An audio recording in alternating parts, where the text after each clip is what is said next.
So, we've had an interesting conversation today. We went through with Mark Mitchell of Rasmussen some of the polling that shows the popularity of the America First agenda. We've talked about Trump's personal polling, which is very, very strong, and Congress polling, as you know, very, very low on the totem pole, so to speak.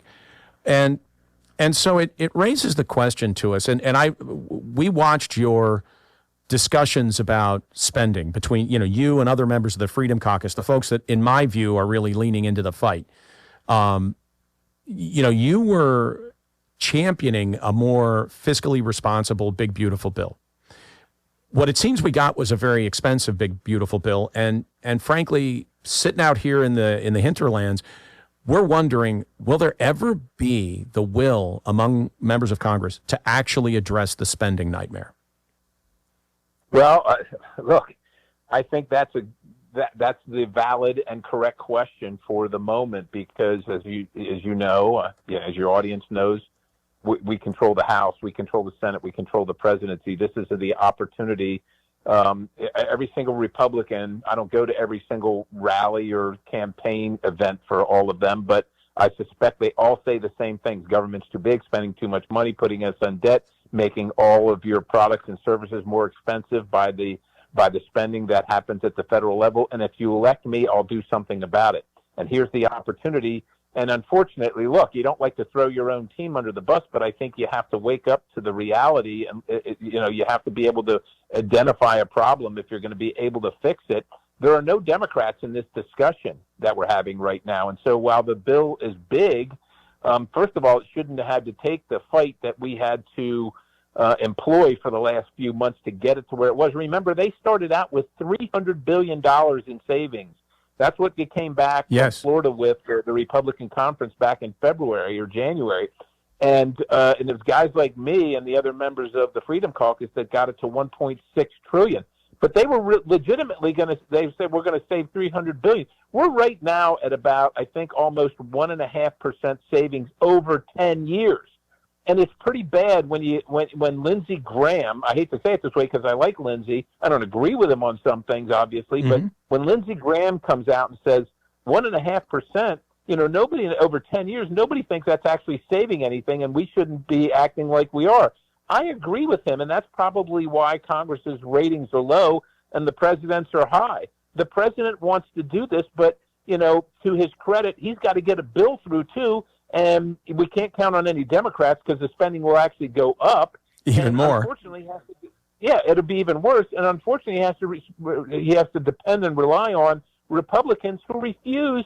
They all voted against. Every single one of them voted against this Inflation Reduction Act, Green New Deal stuff, and now they're its biggest champions. It just defies reality. It really does. And it defies reality. It defies the polling. It defies the mandate. It defies the voter. And yet they won't move. And so, again, from out here amongst the people, everybody begins to look at this and say, listen, they have no interest in reducing spending. Everybody's making money. All the donors are making money. They all know what DOGE came out with, and yet not a single bill to legislate DOGE into reality. So it's just math. It's just an auditor that issued a report, and nobody's going to do anything. It is clear that the people are losing faith, and yet I think that's an easy thing for the Republican conference to fix if they simply implement the agenda. It's that simple. If they just, we're going to have, as I understand it, we're going to have our first rescission bill coming to us from essentially out of DOGE or out of the White House this next week when we're back. And, it's particular to me because I have a bill in Congress to defund NPR and PBS, and that's, among other things, what it's going to do, a lot of this USAID funding. And we already have Republicans saying, well, I don't know, I'll take a look at it, I'll consider it. I'm sorry. This is a layup. This is a ticket in the door. Like, if you can't do this, if we have to discuss this, then I hate to say it this way, you should be questioning which party you're in. Exactly. Yeah. And again, it's not just Republican voters that want this agenda, right? Now, it's not just Republican voters. You got Democrats that, the independents. These are just people that don't really care about the politics. Here's what they know. They get up in the morning, they go work their tail off, and they play by the rules. They send their money into the government, and they watch their government throw the money away, and then act like somehow it's their fault and that they need more. And I think everybody is very, very, they're just done with it. And of course, Doge, whether you like Elon Musk or not, has highlighted what most people kind of know in their spidey senses, their intuition. They know that government is inefficient and ineffective in a lot of things, and they'll go along with it because some things are really important, like national defense, right? So they'll go along with it because they know that that's the only way it's really going to happen. It has to be done there. It's Constitution, that kind of stuff. But they also know that a lot of this stuff is just being wasted, and they are done. They want to keep their money. They're working hard, and they're watching their country go down the tubes. And, the other thing they're watching is in Washington, we're living in some fantasy land. The bond market on the day that we were, asked to vote for the big, beautiful bill, the 30-year fixed went up 100 basis points in one day. The people that actually spend their money, invest their money, put their money at risk, are telling everybody, hey, this game is about over. This is not going to last, and the punishment is coming. And Washington, D.C. needs to quit ignoring that and start taking it seriously. Mina's my co-host here in the studio today. Mina spent 6 months on the sidewalks doing rallies and really in the heart of enemy territory where no Republican has won anything in a long time, as far as I could tell. You were in the thick of the fight. Is what we're saying what you're seeing now? And why do you think all those folks that supported Trump in Philadelphia? I mean, this is in the heart of Democrat stronghold. Why did they support Trump? Well, I believe folks supported him because they believed in the policies that he was presenting, and they wanted it. And the fact that our Congress people aren't pushing it forward is really, it's just a sad thing. Congressman Perry, do you think your colleagues are hearing from their constituents? Are they listening to us? Unfortunately, I can't. I'll just give you an example. On things like Medicaid, right? There's a large narrative out there. Most of it, 99% of it is untrue. But I can get where there's a constituency that is scared, that is calling up their representative saying, I've got a disabled child who needs, we need this service and please don't, that there's a constituency for that. But when it comes to, let's say, like carbon capture and sequestration tax credits, right? Do you think that some housewife that's trying to, she's a single mom and she's trying to get her kid off to school and then to some after-school activity and working two jobs, do you think she's calling a representative and saying, we got to have these tax credits for the carbon sequestration credit? Those are billionaires and lobbyists that are coming into members of Congress and saying, oh, we're going to lose these jobs or whatever. The job that's lost in carbon sequestration is going to be made up in a new nuclear plant, in oil and gas field production, or in clean coal production that is reliable and, get this, affordable. But this is one of those grifts where the constituency, these people are acting like they're searching for some way to justify their vote and their advocacy for what they know is bad for their community, is bad for their country, is bad for the people that got to pay the bills. But there's a big lobby train. When you incentivize things with $1 trillion, I said this in a committee. If we incentivize people that make dog crap and put $1 trillion behind it, Americans are going to find a way to make a lot of dog crap, and that's what we're doing right now. That's right. Well, and we happen to have spent a little bit of time on this carbon sequestration thing. We did a segment on it a couple of weeks ago. That's coming to Pennsylvania. There was a Republican-sponsored bill that went through the PA House, or rather, House and Senate, ended up being signed into law that laid the groundwork for that. And if the funding is here in this big, expensive bill, if it's in there to fund this, then we're going to end up with these super high-pressure CO2 pipelines where they're liquefying CO2, transferring it, injecting it into the ground. at a cost of more CO2 being produced than is sequestered, than is taken out of the environment. This is not an environmental benefit. It's a fiscal disaster, and yet it's moving forward. That is extremely frustrating to your point. And of course, Joe Main Street, on average, has no idea what carbon sequestration is. Has no idea, and of course, it doesn't make Joe on Main Street's energy prices any lower. And but it does make a few people or a few companies, some of them foreign countries, it makes them fabulously wealthy, and they can go hire well-suited, well-dressed lobbyists to come into town and take everybody to dinner or whatever, and tell them how absolutely critical is that we keep these jobs. It's like Milton Friedman said. He walked up on a job site somewhere, and there was a lot of people with shovels digging, and he said to the foreman, "Why are you using shovels instead of a machine to dig this?" And the guy said, "Well, we need the jobs." And he said, "Well, why don't you give everybody a teaspoon?" I mean,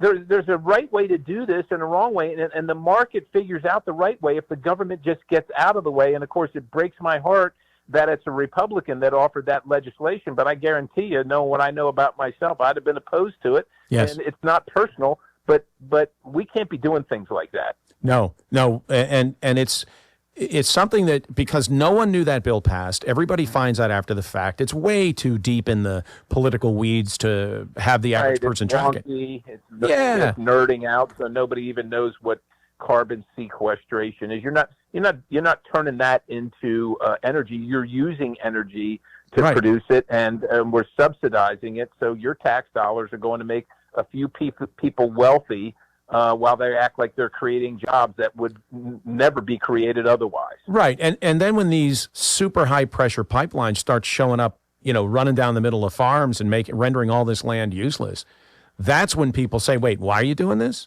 What is the right? You have what authority to take my land and put this useless?" Well, that's the other thing. Yeah, hook an eminent domain to this boondoggle as well, and so chewing up prime farmland under the government's taking for something that we allegedly absolutely need, that's in the public interest, when it's in the interest of, quite honestly, a few very wealthy concerns or individuals. Like, the Republican Party cannot be for that or them.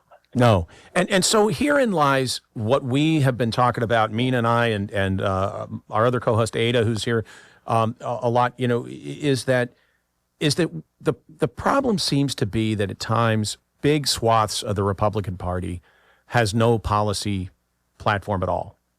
They it's hard to understand, what do they stand for? Well, they'll come out and say, well, limited government and fiscal responsibility.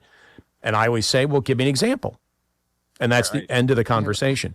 And then we get into these internal fights at the state level with these state freedom caucuses, at the U.S. level with folks like yourself and a small handful of people in the Senate who really are leaning into the fight, the Ron Johnsons of the world, right? Yeah. That guy, he doesn't care who you are. He'll take you on if there's an issue, right? He doesn't care. Ron Johnson, Rick Scott, Mike Lee. Yeah, right. Yeah. Heroes. Yep. Those guys, they lean into the fight. And here's the thing, like, we all know their names. They're all wildly popular, right? And I guess it's hard for me to understand how you can't look at the platform, look at the polling, look at the vote that just happened in November, and not put that together and say, hey, maybe we ought to do that. Yeah. Well, look, running for office and getting elected is one thing, and now, wow, everybody's, back to their life and thinking that Trump is handling everything. That, there's people in Philadelphia that were normally traditional Trump voters. They voted for Trump because they have lost faith that this institution known as the legislative branch is actually going to do anything. They know that the swamp always wins, they always lose, and they see the president as one guy who stands up for them and has been able to actually get some results. So they're willing to put up with whatever, even from their family. What, you voted for a Republican? You voted for Donald Trump? Are you crazy? And they're like, yeah, because he's the only one that actually, he's the one force we can count on to actually do something. They don't know the Freedom Caucus members. We don't come from Philadelphia. They won't elect us down there. Right, and that's true. Of course, the Philly Inquirer. The Philly Inquirer is not very glowing of my praises anytime they write about me either. So, that's how that goes. That's true. But I will tell you, there is So Mina lives in North West Philly. I would say West Philadelphia. Philly. It's hard for me to track it all. Yep. We spend a lot of time with people in that North Philly, West Philly, talking to folks Yes. like that. We've been down, we've visited some people, been in some barbershop type discussions, and I will tell you that there is such a, what I see from as an outsider coming in, it looks to me like there is such an interest in seeing a shift, that a properly executed approach with resources and communications to say, hey, we're going to flip this. We're going to actually do something differently. We're going to make this city glow again. Yeah. I think it would get dramatic support. I think they agree. could actually win the fight. The problem is they're not in the fight. There's no real presence. It's all grassroots. The party's ineffective. And the candidates, one got elected last cycle. That was, probably in large part to Trump. Yeah. But it's just, there's no fight there. The ground has been surrendered. Yeah, the ground has been surrendered, and it's really unfortunate because obviously Philadelphia is a historic city.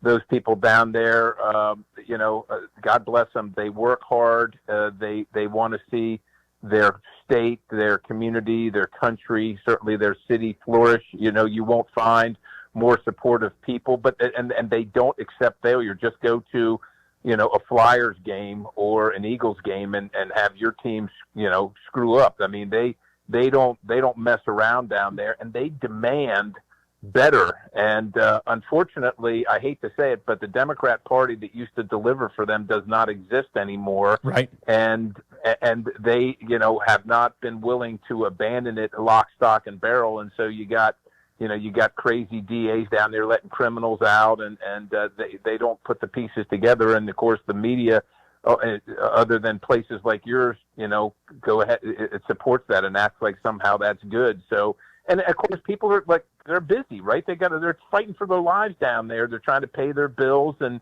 they've got all the problems that anybody has, and they don't have time to babysit the people that they elect to do the work. Right. That's right.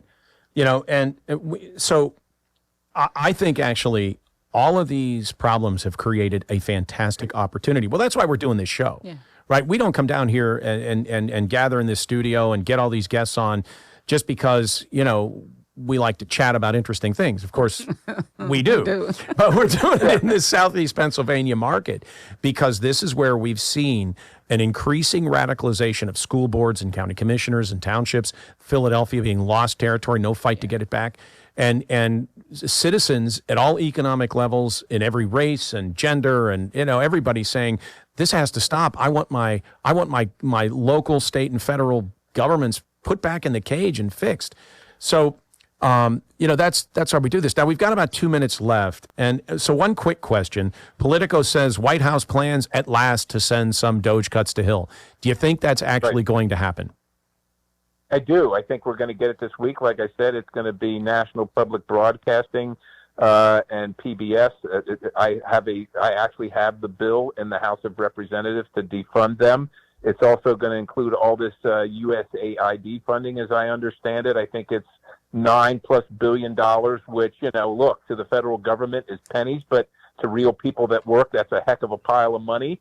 And but let's face it, if you ever watch these stations, you see their sponsors or what have you.